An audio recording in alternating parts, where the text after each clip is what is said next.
41 ఏళ్లలో first time తలపడుతున్న Bharat Pak పై గెలుపును పహల్గాం బాధితులకు అంకితం చేసినందుకు సూర్యకి ICC warning.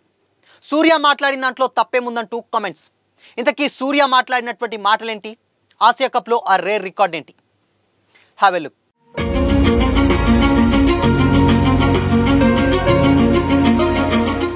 Hi hello, welcome to Disha TV sports. 41 ఏళ్ల ఆసియా కప్ చరిత్రలో అరుదైన ఫీట్ జరగబోతుంది. టోర్నీ ఫస్ట్ సీజన్ నుంచి భారత్ పాకిస్తాన్ ఇందులో భాగంగా ఉన్నాయి. అయితే చిరకాల ప్రత్యర్థులుగా ఉన్న భారత్ పాక్ ఒక్కసారి కూడా ఆసియా కప్ ఫైనల్లో తలపడలేదు. కానీ ఈసారి మాత్రం ఫైనల్లో ఈ రెండు టీంలు తలపడనున్నాయి. అంతేకాకుండా టోర్నీ చరిత్రలో ఫస్ట్ టైం ఈ రెండు టీంల మధ్య ఒకే ఎడిషన్లో 3 మ్యాచ్లు జరగనున్నాయి.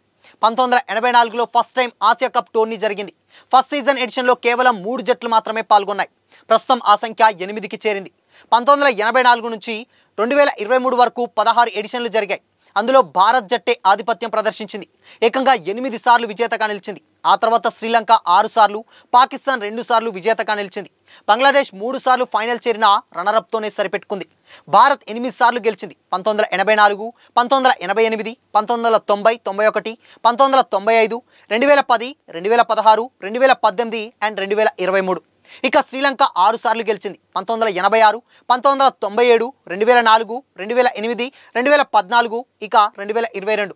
ఇకపోతే పాకిస్తాన్ 2 సార్లు 2000, 2012. అంటే వీళ్ళకి ఒకసారి గెలిచి మళ్ళీ గెలవడానికి ఒక పుష్కర కాలం పట్టింది. మళ్ళీ ఇప్పుడు సెకండ్ టైం గెలిచి కూడా మరో పుష్కరం దాటిపోతుంది కూడా. ఇక భారత్ మొత్తంగా 10 సార్లు ఆసియా కప్ ఫైనల్లో చేరింది. అందులో ఎక్కువ సార్లు శ్రీలంకతోనే ఫైనల్లో తలపడింది. కొన్నిసార్లు బంగ్లాదేశ్తోనూ ఆడింది.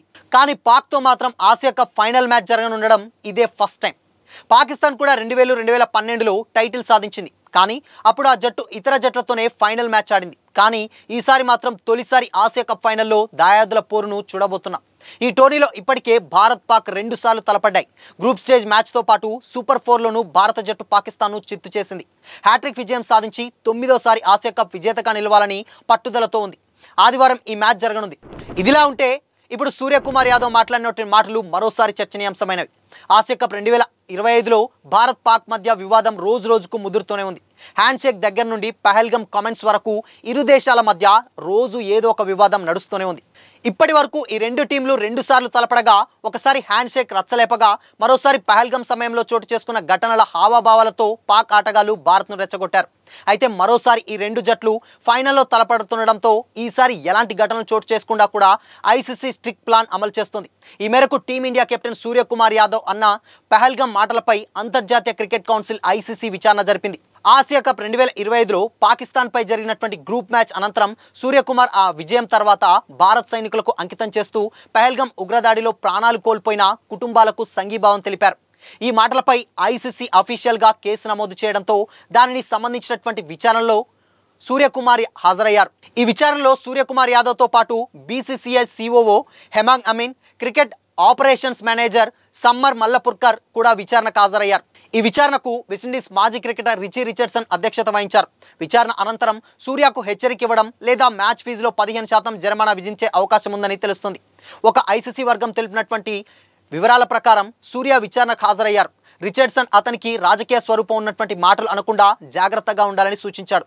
ఇది లెవెల్ 1కి వస్తుంది. కాబట్టి శిక్షగా వార్నింగ్ లేదా 15% మ్యాచ్ ఫీజు జరిమానా మాత్రమే ఉండే అవకాశం ఉంది అని తెలిపింది. అయితే రీసెంట్గా పహల్గాం ఉగ్రదాడిలో 26 మంది ప్రాణాలు కోల్పోవడం భారత్ పాక్ సంబంధాలను మరింత దిగజార్చింది.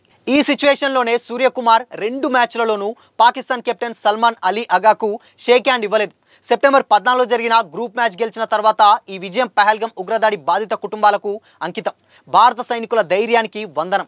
భవిష్యత్తులోనూ వారిని గర్వపడేలా చేస్తామని తెలిపాడు. అంతేకాకుండా భారత్ ఫిర్యాదు మేరకు పాకిస్తాన్ ఆటగాళ్లు హరీస్ రఫూఫ్, సాహిబ్ జాదా ఫర్హాన్లపై కూడా ఐసీసీ విచారణ చేపట్టనుంది. ఫర్హాన్ ఇండియాతో జరిగినటువంటి సూపర్ 4 మ్యాచ్లో హాఫ్ సెంచరీ చేసిన తర్వాత గన్ సెలబ్రేషన్ చేయగా రఫూఫ్ 6 సిగ్నల్ చేశాడు. బట్ ఏదేమైనా రూల్స్ ప్రకారం సూర్య అలా అనకూడదేమో, కానీ సూర్యకుమార్ అలా మాట్లాడినందుకు ప్రతి ఒక్క ఇండియన్ సపోర్ట్ చేస్తూనే ఉన్నారు. మరి దీనిపై మీ ఒపీనియన్ ఏంటి? కామెంట్ చేయండి.